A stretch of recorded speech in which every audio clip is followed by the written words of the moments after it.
Today I'm talking about introductions, and I'll be giving you some do's and some don'ts.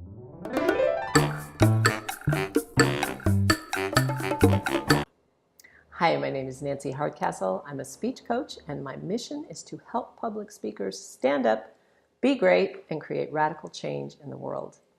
Today is the next in my series I call 5 Minutes to Great, in which I teach you in just 5 minutes something that will help you in your public speaking endeavors. So listen quickly.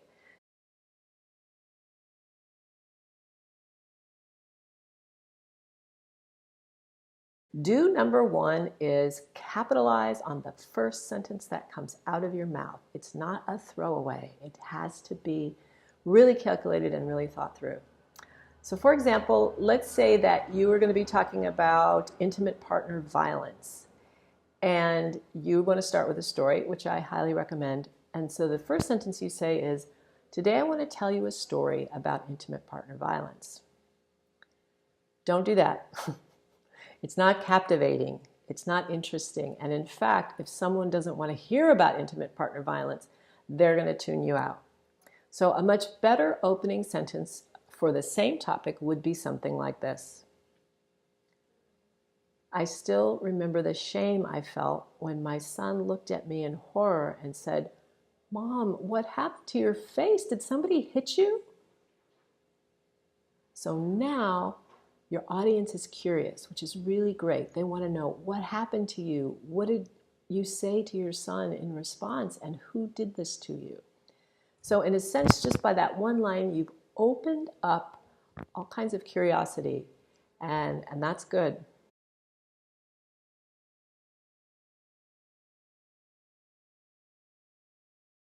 Do number two is do know your audience.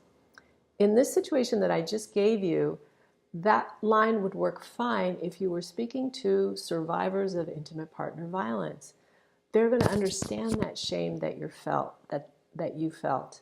Unfortunately, it's likely that they've been in a similar situation. They're going to be immediately on your team because they understand what something like that feels like.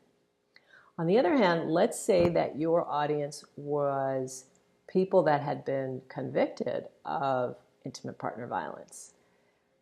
I would use a different tactic. I think that in that situation, those people are more likely to feel defensive and kind of waiting for you to judge them, perhaps. I would more likely talk about how perhaps one time you had talked to somebody in their shoes and they talked about how they had been a victim of violence themselves, or perhaps they had gone through this really rough period and they were just really angry, and that's the way that their anger came out.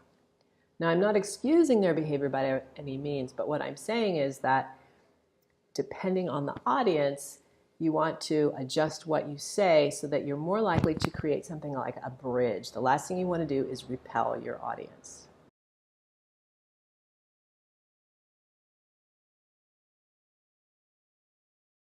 The final thing that you should do is memorize that introduction. Whatever you need to do so that you know it backwards and forwards and upside down, and you can recite it in the shower, because the energy that you convey when you are not worrying about what you're going to say next is this kind of forward energy, and you're able to connect strongly with your audience, with your eye contact, and with that kind of forward feeling. When you're trying to remember what you were supposed to say, it's a little backward. Sometimes I've seen speakers look down when they're trying to remember, or they might look off to the side when they're trying to remember. And that creates this really subtle disconnect with your audience. So the more that you start right from the moment you open your mouth with this forward energy, it's great for connecting. And I have 2 don'ts for you.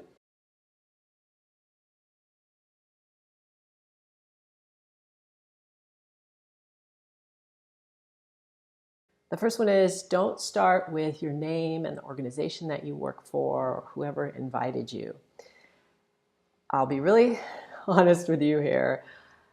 No one really cares until you've impressed them with your knowledge or all the great things that your organization is doing. Those names aren't going to mean anything to them. However, if you give this rip-roaring speech, then they're going to want to know, who is this person and where does she work? Tell me again.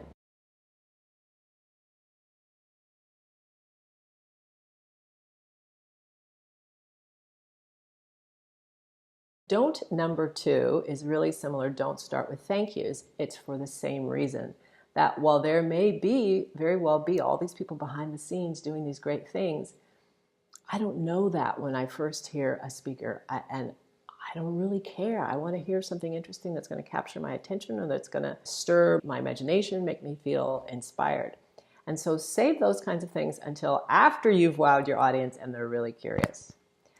Looks like I'm out of time. Thank you so much for joining me. If you found this helpful, please share it, follow me on YouTube, and check me out at my website, standupbegreat.com. I'll see you next time.